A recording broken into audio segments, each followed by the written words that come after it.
BNP মুসলমান, জামাত ইসলাম মুসলমান, জাতীয় পার্টি মুসলমান, চরমোনাই মুসলমান, শর্ষিনা মুসলমান, যত পার্টি আছে NCP, they are all Muslims. বাংলাদেশের প্রত্যেকটা দলের নেতা হচ্ছে সাচ্চা মুসলমান। আমার প্রশ্ন, now this question to everybody, those who are here and those who are listening my lecture right now, যারা আমাকে শুনছেন সবার কাছে আমার প্রশ্ন, বিএনপি যদি মুসলমান হয়, জামাত ইসলাম যদি মুসলমান হয়, জাতীয় পার্টি যদি মুসলমান হয়, এনসিপি যদি মুসলমান হয়, চরমোনাই যদি মুসলমান হয়, তাহলে আগামীর সংসদ, আগামীর পার্লামেন্ট কোরআন দিয়ে চলবে না কেন? আমাদের দাবি জামাত ইসলাম হিসেবে নয়, আমি কোন পলিটিক্যাল পার্টির সাথে I am not connected with any political party in Bangladesh. I am just talking about on this matter as a citizen of Bangladesh.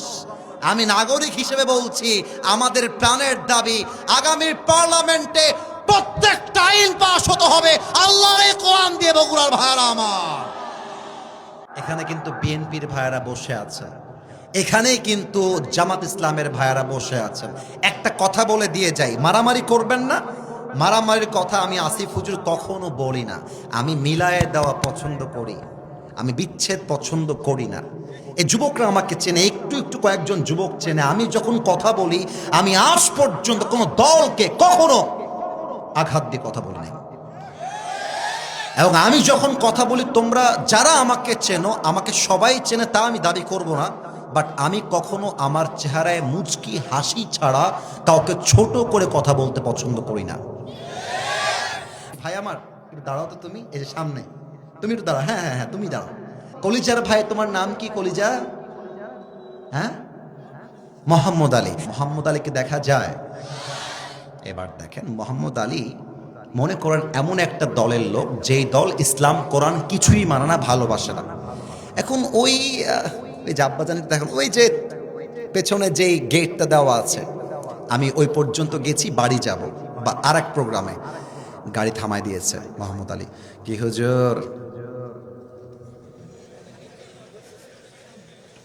কবরের বস্ত্র ভালোই লাগছিল, গান গাইলেন ভালোই লাগলো, আপনাকে পার্লামেন্টে কোরআন যাবে এই কথা বলতে কে বলেছে হুজুর? পাতি নেতা, পাতি নেতা আর কি। আচ্ছা আচ্ছা, হ্যাঁ, কথা কিন্তু আব্বাজান বুঝে গেছে। তো এখন আমি বললাম, এই তোর বাড়ি, আমাদের রাজশাহীর একটা ভাষা আছে, এ তোর বাড়ি কতিবে, রাজশাহীতে বলে। তো ওকে বললাম যে, এই ছেলে, এই থাম, তুই থাম, তোকে আমি দেখতেছি। আমি ড্রাইভার সাহেবকে বললাম, ভাই ড্রাইভার সাহেব, গাড়ির মধ্যে একটা হাইসা আছে, বের করেন তো, শালাকে দেখে নিবো আজকে। হাইসা নিয়ে এসে মোহাম্মদ আলীর পায়ে মারছি একটা কোপ, ওর ডান পা কেটে পড়ে নিচে পড়ে গেছে। সোনামণি নতুন, বসো বসো বসো। ও ভয় কাঁপতেছে।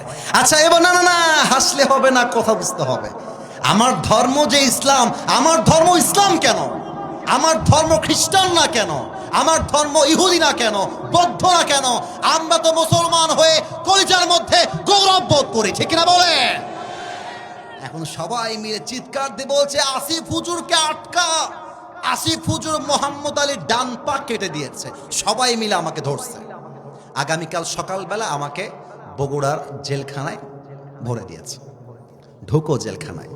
3 দিন পরে আমার বগুড়া জেলা আদালতে বিচার হবে, আসিফ হুজুর অমক যুবকের ডান পা কেটে দিয়েছে। এই আমি কিন্তু হাসির জন্য বলি না, বোঝাবার জন্য বলেছি। এখন জজ সাহেব বলছে, আসিফ হুজুর না, আপনি খালি লোকটা দেখতে সুন্দর, লোকটা আপনি আসলে ভালো না গো, কাজটা আপনি ঠিক করেন না। আপনার বিচার হলো ব্রিটিশ আইন অনুযায়ী 5 বছরের জেল আর 1 লাখ টাকা জরিমানা। এখন বিচারটা সঠিক হলো কিনা বোঝার জন্য দাড়িপাল্লা নিয়ে আসেন। দাড়িপাল্লার একদিকে দেন মোহাম্মদ আলীর ডান পা কাটা, দাড়িপাল্লার আর একদিকে দেন আমার বিচার 5 বছরের জেল আর 1 লাখ টাকা জরিমানা। নাও দিস কোয়েশ্চেন টু ইউ, উত্তর দিবেন বাঘের বাচ্চার মতো, ভয়ের কোনো কারণ নাই। দাড়িপাল্লার ডান দিকে ডান পা কাটা, দাড়িপাল্লার বাম দিকে 5 বছরের জেল, 1 লাখ টাকা জরিমানা। আপনি কিয়ামত পর্যন্ত যদি টান মারেন দাড়িপাল্লার আগায় ধরে, সমান সমান হবে? আপনার একটু জোরে কইলে না কইতে পারি, সমান সমান হবে? আচ্ছা 10 বছরের জেল, 5 লাখ টাকা জরিমানা, আবার টান দেন, সমান সমান হবে? সমান সমান করতে চাইলে আপনাকে আল্লাহর জমিনে আল্লাহর কোরআন দিয়ে সংবিধান কায়েম করতে হবে। কেমন করে? দলিল দিচ্ছি। ওয়াকাতাবনা আলাইহিম ফিহা আন্নান নাফসা বিন-নাফস ওয়াল আইনা বিল আইনি ওয়াল আনফা বিল আনফি ওয়াল উযুনা বিল উযুনি ওয়াস সিন্না বিস সিন্নি ওয়াল জুরুহা কিসাস।